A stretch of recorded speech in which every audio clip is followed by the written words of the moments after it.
प्रख्यात गायक सुरेश वाडकर यांच्या मालकीच्या जमिनीची पाहणी करण्यासाठी आलेल्या इसमाकडे 20 कोटी रुपयांची खंडणी मागून ती न दिल्यास जीवे ठार मारण्याची धमकी देणाऱ्या 2 अनोळखी इसमांविरुद्ध गुन्हा दाखल करण्यात आलाय। याबाबत पोलिसांनी दिलेली माहिती अशी की फिर्यादी मुनिराज रामकुमार मीना वर्ष 49 राहणार वसंतनगरी वसई पूर्व जिल्हा पालघर हे प्रख्यात गायक सुरेश वाडकर यांच्या मालकीची नाशिक रोड येथे असलेल्या मिळकतीची पाहणी करण्यासाठी नेहमीप्रमाणे सकाळी 11:30 वाजेच्या सुमारास सर्वे नंबर 7/13A या ठिकाणी गेले होते। त्यावेळी 2 अनोळखी इसम फिर्यादी मीना यांच्याकडे आले।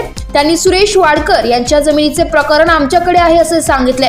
तसेच याबाबत तडजोड होईपर्यंत या मिळकतीकडे तसेच जमिनीकडे फिरायकायचे नाही असे धमकावले।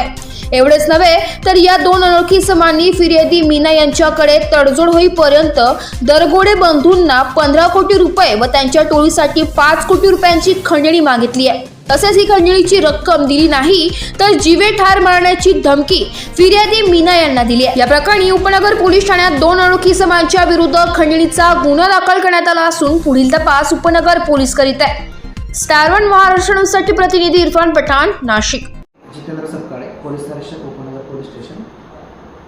काल दिनांक 6/2/2024 रोजी उपनगर पोलीस स्टेशनला गुन्हा रजिस्टर नंबर 42/24 IPC 387-34 प्रमाणे गुन्हा दाखल आहे। त्याबद्दल माहिती अशी की फिर्यादी मुनिराज राजकुमार मीना यांच्या ताब्यात नाशिक रोडला सर्वे नंबर 7/13A या ठिकाणी 66 आराशी जमीन आहे।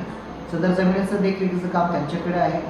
ते काल दिनांक 6/2/24 रोजी 11:30 सुमारास त्या ठिकाणी सदर जमिनीची देखरेखीसाठी गेले असता मोटरसायकलवर 2 अनोळखी इसम त्या ठिकाणी आले। त्यांनी फिर्यादीची कॉलर पकडून त्यांना धमकी दिली। त्यांनी त्यांच्याकडे 20 कोटी सदर जमिनीच्या सेटलमेंटसाठी रक्कम मागणी केली, खंडणी मागितली आणि त्या ठिकाणाहून ते तर ही रक्कम 15 दिवसात दिली नाही तर जीव ठार मारण्याची धमकी त्यांना देऊन त्या ठिकाणाहून निघून गेले, फरार झाले।